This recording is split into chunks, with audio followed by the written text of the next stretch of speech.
Well, today on Straight Talk, I'm with Steve Arehart, who's the Director of Program Management with GBAC, the Global Biorisk Advisory Council. Hello, Steve. How are you? Hi, Jeff. Thanks for having me. I'm doing great. Good to hear. We're going to talk football, I think, today. So, the big game's coming up Sunday evening. Well, at least for me on the East Coast. Looking forward to the game? Definitely. I have the good fortune right now of having the Gulf of Mexico in my background to watch the game behind. So I'm pretty pleased with my setup. All right. Well, I envy you because I'm in the north in Ohio where there's snow on the ground. So I don't have that background, but I will have the game on. What do you normally do for Super Bowl? Normally, I'd get together with family and friends, eat a lot of food, maybe indulge in some libations and root for my Super Bowl squares to hit. There you go. Well, I think I would do the same. Some big party, a lot of food. Some of that will happen, won't have a lot of people, but feel free to give me a call or a text if your team's winning. And I hope that happens if we're rooting for the same team. If my Detroit Lions ever make it in, I'll make sure to let you know. Detroit has a team? Spoken like a true Ohioan. Yeah, I know it. Hey, listen, let's talk about the game. Raymond James Stadium in Tampa is where it's at, the Chiefs and the Buccaneers. If you were able to go, if someone said, here's a ticket, Steve, with this pandemic going on and the virus and in the news, would you go? I absolutely would go. Me personally, I was able to work with Raymond James Stadium in Tampa, and I've been able to see everything that they've been doing behind the scenes. So, I mean, anything from entering the facility, the flow of traffic of people, how you use the restroom based on what section you're in, what concessions you can use, all the things in place to limit person-to-person interaction. I think they're doing a fantastic job with that. Also, things like the seating pods. It's a very sophisticated system that they've come up with to make sure that people in the same party are allowed to sit together, but also distance from other parties. Also, I don't know if you've seen in the news, they're allowing 7,500 healthcare workers, vaccinated healthcare workers, to attend the game this year.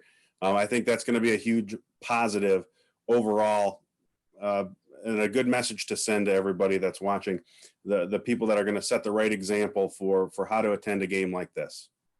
Yeah, and the stadium itself is GBAC STAR facility accredited. Exactly. So, yeah. Yep.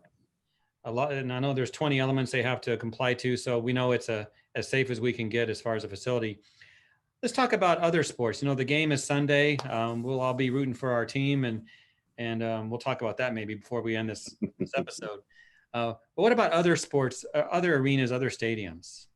So I've had the good fortune of working with the four major sports in the United States, and as well as some other sports internationally. And I think the main thing that I look to as a confidence and a trust builder as a fan, but also as if I was an employee there, is the focus on public health that is taking place before, during, and after these games.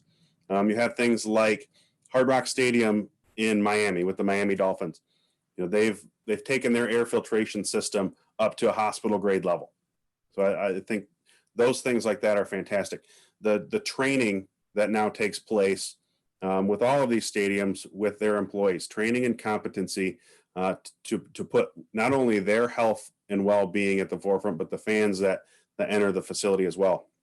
And you think about more indoor arenas. So we have Staples Center was one of our first accreditations, along with Hard Rock. They have done an excellent job with the embracing of technology to play a role in public health. So that can be anywhere from contactless payment methods for concessions, for the pro shop, for parking. But then you get into the real meat and potatoes of it in the checks and balances of, are the standard operating procedures that we have put in place now, are they effective? And will they continue to be effective? So they've gone to a completely app-based system on their audits and inspections of cleaning, disinfection, and infectious disease prevention practices.